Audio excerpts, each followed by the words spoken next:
What they want. Allies meet in Europe for Ukraine summits. Western allies have already clinched the most important part of what all will be looking for in 3 summits on Thursday held in Europe's diplomatic capital, Brussels. Even before Air Force One touches down in Brussels to bring President Joe Biden to 3 Ukraine summits on Thursday, Western allies have already found what they are looking for, that all too rare sense of unity. They have Russian President Vladimir Putin to thank for that.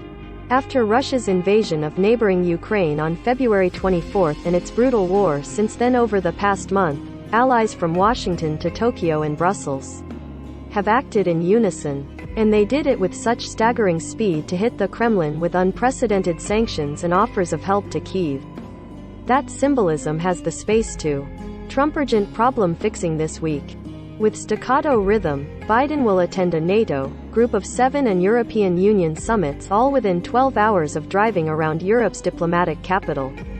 From one headquarters to another. The only reason this is possible is because all agree on the major issues, so, basically, little time will be needed to paper over deep differences. On Friday, Biden will be traveling to Poland, the humanitarian hub of the crisis where more than 2 million Ukrainian refugees have arrived, and where U.S. forces shored up NATO's eastern flank. What Biden wants. Beyond the all-important handshakes, group photos and warm scenes of togetherness, Biden will use his time in Brussels to announce new sanctions against Russia while underscoring the importance of closing possible loopholes in the avalanche of Western measures that have already been enacted.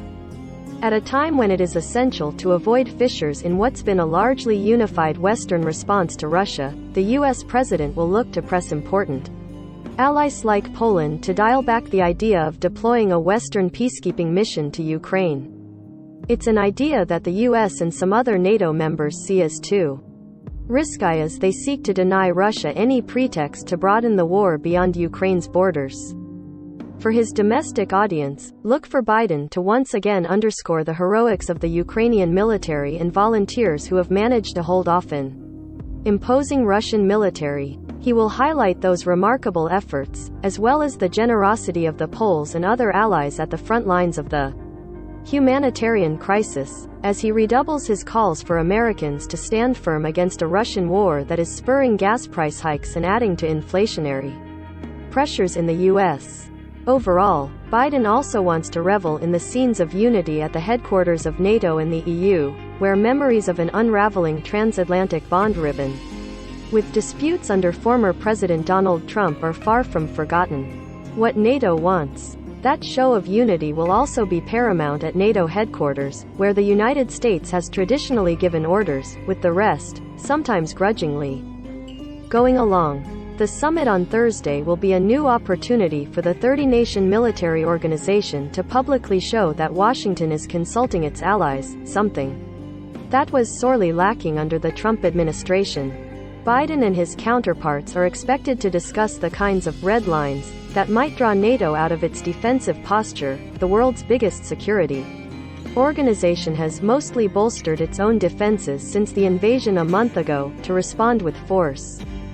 Nuclear, chemical or a massive cyber attack appear the most likely triggers, but NATO remains wary of any response that might draw it into a full-scale war with nuclear-armed Russia. The leaders are also set to discuss the longer-term future of NATO's defenses along its eastern flank, ranging from Estonia in the north, down around western Ukraine to Bulgaria on the Black Sea.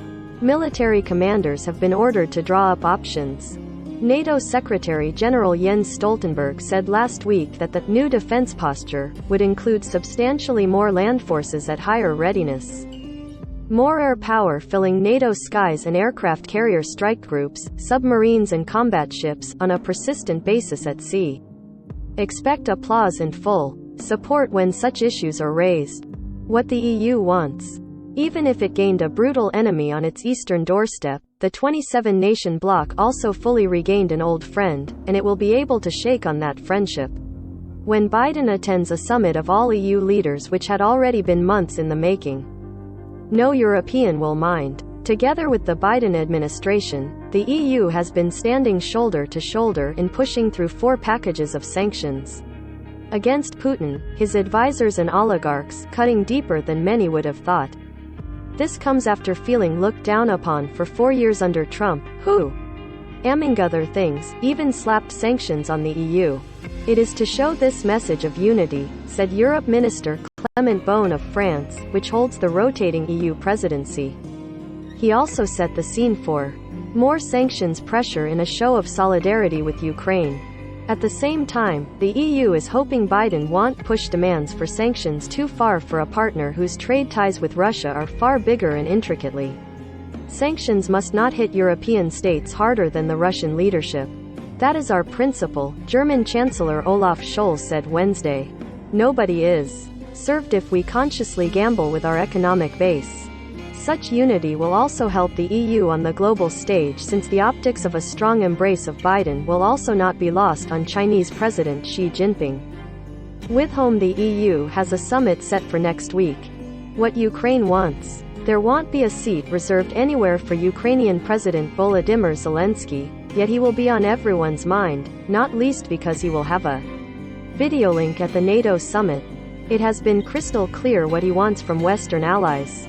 With passion and rhetorical flair, he has pleaded with legislatures in the United States, the EU, Britain, Japan and Canada, for more military and humanitarian aid.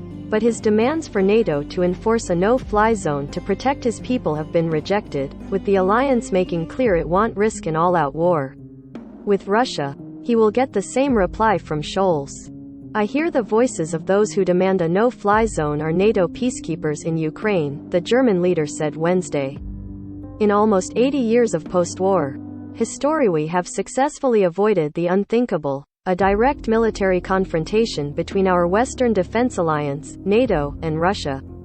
It must stay that way. Zelensky has been having a series of conversations with Western leaders in the days before Thursday's summits, and he expects them to approve more sanctions to punish Russia and more help for Ukraine. We will work, we will fight, as hard as we can, to the last, bravely and openly, he said in a video address Wednesday.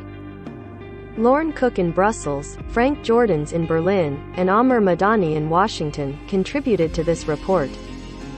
Follow the app's coverage of the war at https://apnews.com/hub/Russia-Ukraine.